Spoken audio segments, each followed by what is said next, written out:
Muito bem, vamos falar hoje sobre o debate da Rede Globo de televisão.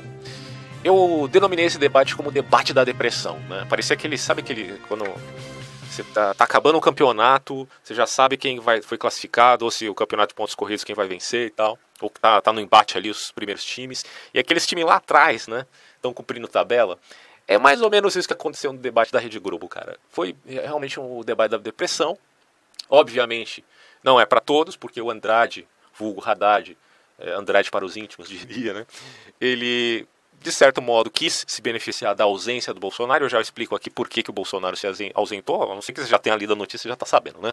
Mas, de qualquer maneira, o sujeito, ele já começa mentindo. Primeiro vamos falar um pouquinho do debate, né? O debate ele foi muito marcado pela informalidade.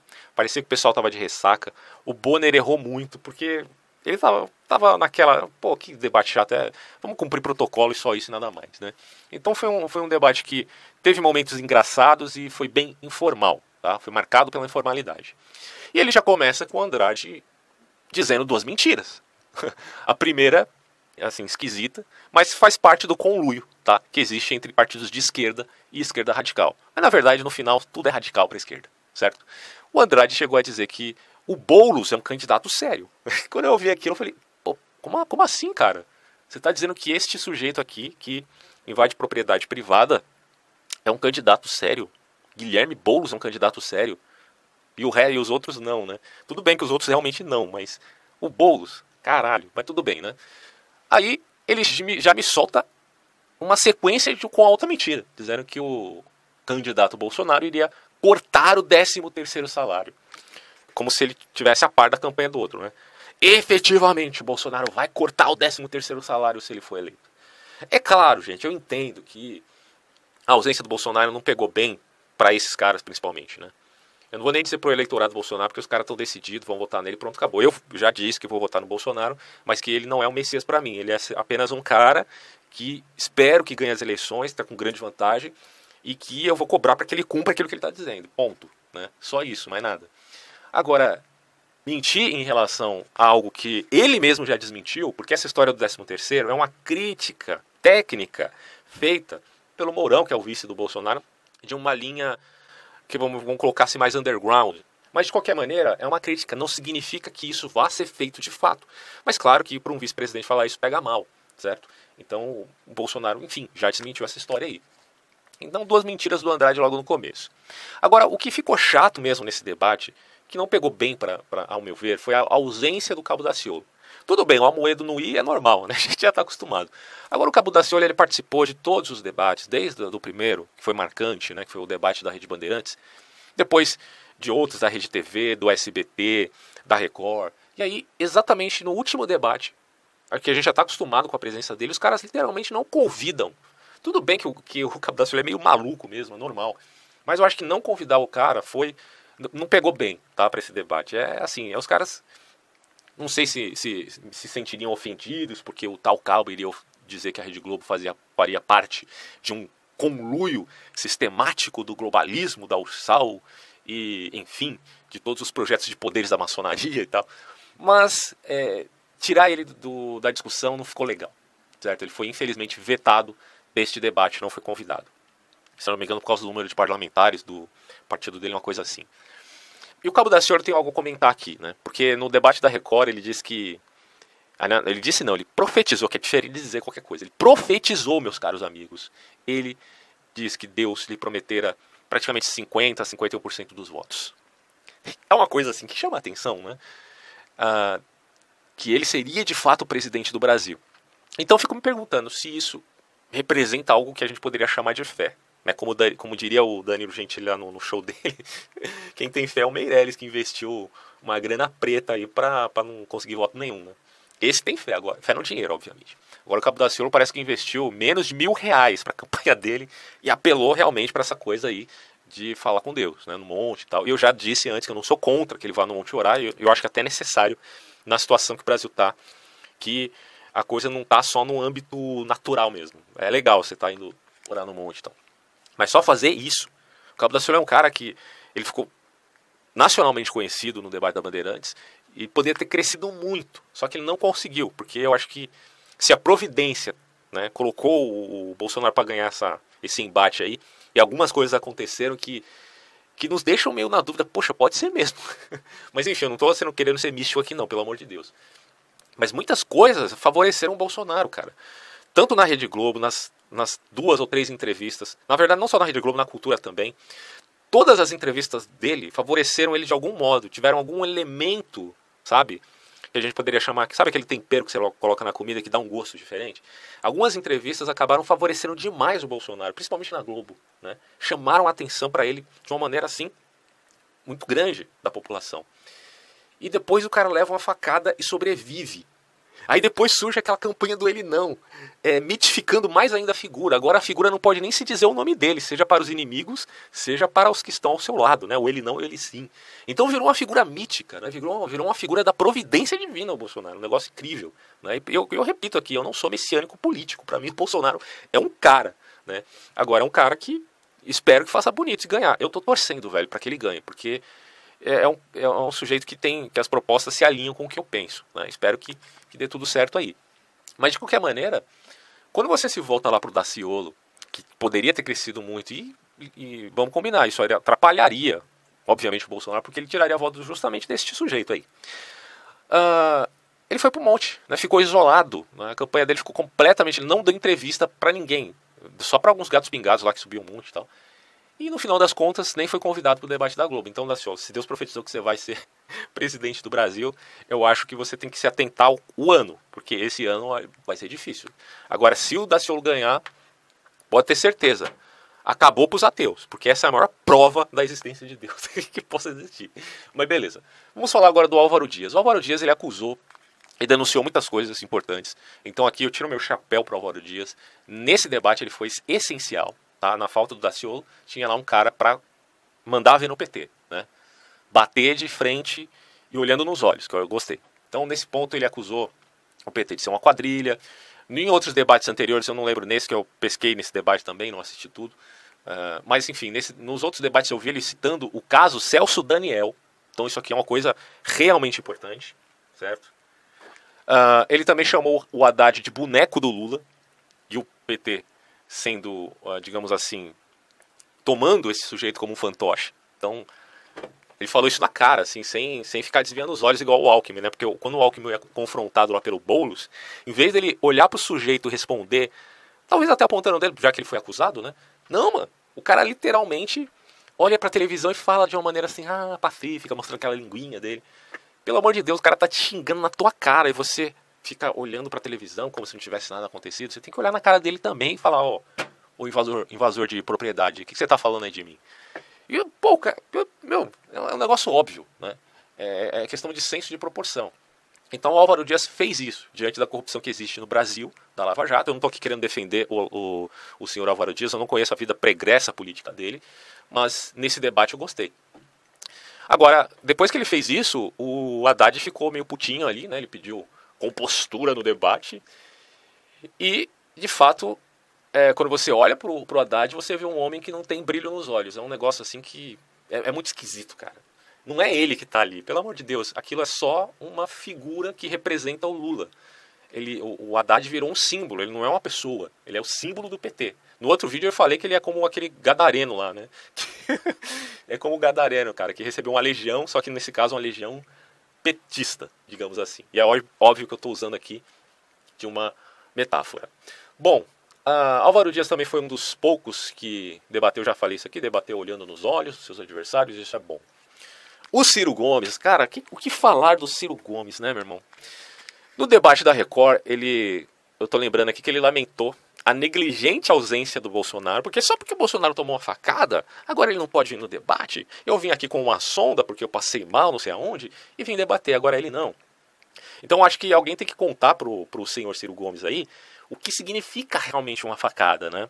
O que significa receber uma facada que entra em torno de 23, 24, 25 centímetros na barriga.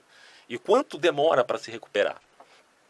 Depois na Globo ele acusou o Bolsonaro de ser fascista, que é uma coisa que eu já tenho discutido com o pessoalzinho do WhatsApp aí. Aí eu olhei uma faixa de uma faculdade, muito conhecida aqui, faculdade pública, dizendo que o Bolsonaro é efetivamente um fascista, mas sem citar o nome dele, porque o Bolsonaro virou uma figura mítica, certo? Então, seja por bem, seja por mal, não pode citar o nome dele, mas a gente sabe que estão falando dele, né? Todo mundo está lembrando o sujeito. E aí eu discuti já isso no outro vídeo, o que significa realmente fascismo em termos históricos, porque inventar em cima do termo qualquer um faz, né, cara?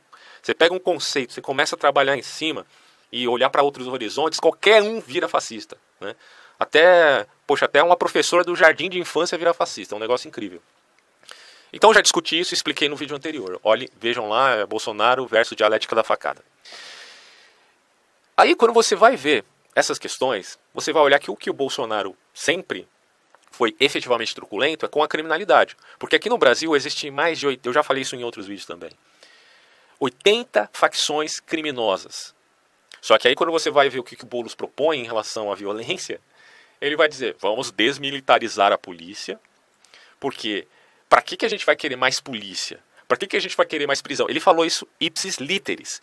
Por que mais polícia? Por que mais prisão? Tudo bem, vamos dar um braço a torcer aqui.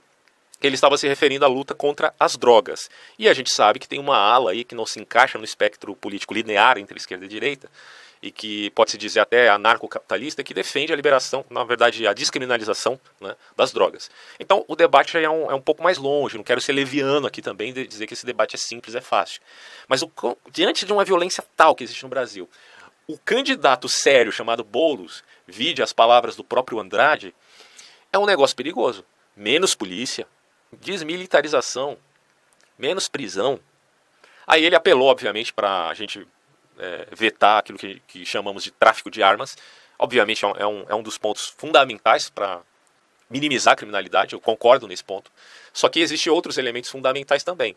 Então, quando o Bolsonaro apela ao porte ou posse de arma, ele não está sendo de maneira alguma, penso eu, né, se eu estiver errado, a gente vai ver isso no futuro, porque eu sempre digo, não tenho bola de cristal, não tenho nem ideia como vai ser realmente o governo do Bolsonaro. Mas eu imagino que para você ter um porte de arma, você precisa passar por muitos processos até adquirir uma arma. Então não é para qualquer um. Isso tem que ser muito bem colocado, né, na medida que, se possível, esse projeto venha a ser, digamos assim, revisto, né? Aí, quando você vai ver alguém dizendo que não precisa de arma e chamando o outro de fascista ou nazista, causa uma estranheza. Porque quando você vai olhar para a história, a primeira coisa que o Hitler fez, não só em relação à Alemanha, mas até em outros países, porque ele tinha um projeto de expansionismo, foi minimizar completamente o uso de armas pela população. Porque que totalitarismo é esse do Bolsonaro? Porque estão chamando agora, olha o nível da coisa, chamaram o cara de totalitarista. Que totalitarismo é esse do Bolsonaro que prega arma para a população? Você já viu um totalitarismo? Você já viu uma ditadura que quer que o cidadão esteja armado, bicho? Faz sentido um negócio desse? Obviamente que não, né? Porque qualquer totalitarismo vai querer colocar todo civil no cabresto, certo? Porque quem pode se armar é só o poder estatal, é só o governo. Então isso aí já é o avesso do nazismo. É um negócio assim óbvio. E aí o Ciro Gomes disse que queria tirar a máscara, né, do Bolsonaro ali no debate, mas ele faltou. E aí eu preciso explicar isso, embora já esteja aí na mídia, que o Bolsonaro não foi no debate, embora ele dissesse várias vezes que queria ir, por recomendação médica. Aí você pode contestar, porque muita gente disse, mas o Bolsonaro deu entrevista para o Datena, deu entrevista para a Jovem Pan, deu entrevista para a Record, inclusive parece que foi simultânea a entrevista na Record e do debate da Globo, que é uma coisa meio esquisita, mas tudo bem. E por que ele não pode participar do debate? Ninguém vai, não é MMA ali, né? As pessoas vão só falar, ninguém vai lutar, pô.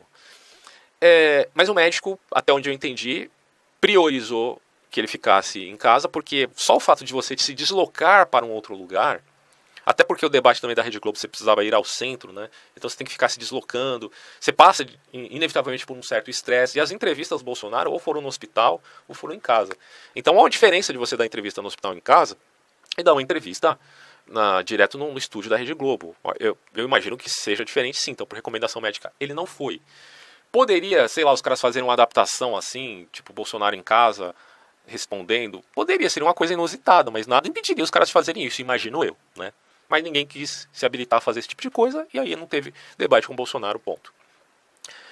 Depois a gente teve aí o Haddad apelando mais ainda para aquela demagogia, nós estamos com os pobres, a mesma demagogia do Boulos, por isso que eles estão ali juntinhos, né? Você tem o Meirelles, que a única coisa que o Meirelles conseguiu salvar na campanha dele, nos debates, foi dizer que o Boulos não trabalhava. Claro que foi uma piada, né? A gente sabe que o Boulos era professor, ou é ainda, não sei. Então, eu que provavelmente vou seguir essa carreira de professor, não quero ser leviano aqui e dizer que o cara não trabalhava, porque o professor trabalha sim. Agora, o Boulos, ele defende uma expectativa revolucionária que eu sou completamente contra. E assim, ele incentiva as pessoas a não trabalharem. Essa que é a verdade. Então, a piada do Meirelles acabou sendo cabível neste ponto. Mas o que chama a atenção ainda é o caso do Ciro Gomes, né? Porque o Ciro Gomes atacou bastante o Bolsonaro nesses debates e nos anteriores também. E ele chegou a dizer efetivamente que o Bolsonaro era um nazista. Ele não falou isso só nos comícios dele, não. Ele chegou a falar isso depois do debate da Rede Globo. Ele chamou o Bolsonaro de nazista. Então, assim, se isso não gerar um processo para ele, eu não sei o que vai gerar mais. Porque chamar o cara de nazista é uma ofensa daquelas, bicho. Mas eu não sei se o Bolsonaro vai ligar para isso, né? Vamos ver o que vai acontecer aí. Bom, depois eles falaram lá da reforma do ensino médio, que é uma coisa a se pensar, tá? Porque eu estudei filosofia, eu sou formado nisso. Porque nessa reforma, sociologia e filosofia ficaram muito amenizadas. Então, para quem é professor de filosofia, tem essa dificuldade. Mas aí quando você vai olhar para essas disciplinas, o que elas vão ensinar, ou qual é o aspecto curricular dessas disciplinas, olha, se for teoria de gênero, se for militância, se for ensinar aspectos revolucionários para a criançada, ou para os jovens, melhor dizendo, aí realmente é complicado, cara. Por isso que eu sou a favor, assim, que você tenha filosofia e sociologia, mas eu também sou a favor que não haja partido na escola, certo? Você pode, ser a favor da escola sem partido, eu já expliquei isso num monte de vídeos aqui, não vou ficar repetindo. Mas, sim, não pode ter partido na escola. A gente tem que simplesmente levar os temas. Se for para falar de filosofia propriamente, claro, você tem que adaptar quando você vai falar para um jovem, né, cara, de 15, 16 anos. Porque ele só vai se interessar em filosofia mesmo quando tiver mais idade. Agora, se for para falar de teoria de gênero, dessas bobeirinhas da esquerda, aí, porra, é melhor que não tenha mesmo, vamos combinar, né? Agora, a parte impagável desse debate foi o Andrade falando no final ali de combate à corrupção, porque era sorteio de temas, então o Bonner sorteou um tema ali pro Álvaro Dias e o Álvaro Dias escolheu o Haddad para falar de corrupção, né? Claro, já sabendo que isso era um modo crítico. Então chega lá o Andrade para falar de corrupção no final do debate da Rede Globo. É um bagulho para você dar risada, só isso, mais nada, né? Porque é muito engraçado. E aí, para finalizar esse vídeo aqui, Marina Silva. Marina Silva manteve a postura dela, aquela de tenho certeza, só que não, quero fazer plebiscitos, é a mesma conversa do Boulos, né, no final das contas, referendo, plebiscito, etc e tal. E o que me chama a atenção na Marina Silva, é que eu esqueci, não sei se eu já falei isso em outros vídeos, se eu me repetir, me desculpem, tá? Mas é aquele vice dela, que é o senhor Eduardo Jorge. Porque eu tava vendo um debate entre os vices, tinha lá o Mourão, todos os vices ali dos candidatos, e tinha o Eduardo Jorge dizendo que iria fazer projetos, eu não sei se ele, tudo bem, não quero ser mentiroso aqui, ou dar uma fake news para vocês, vocês podem assistir esses debates aí dos vices. Mas ele estava defendendo o vegetarianismo. Quer dizer, ele estava defendendo que o Brasil tinha que ser vegetariano, porque nós tínhamos que olhar para os nossos irmãos animais. Não foi com essas palavras, eu estou usando as minhas palavras, né? De novo, vai lá e assiste. Mas é uma coisa assim esquisita, né? Vamos combinar. Tanto problema que existe no país, e o cara levanta essa de nação vegetariana. É uma coisa... Mas faz parte da rede de sustentabilidade da Marina Silva.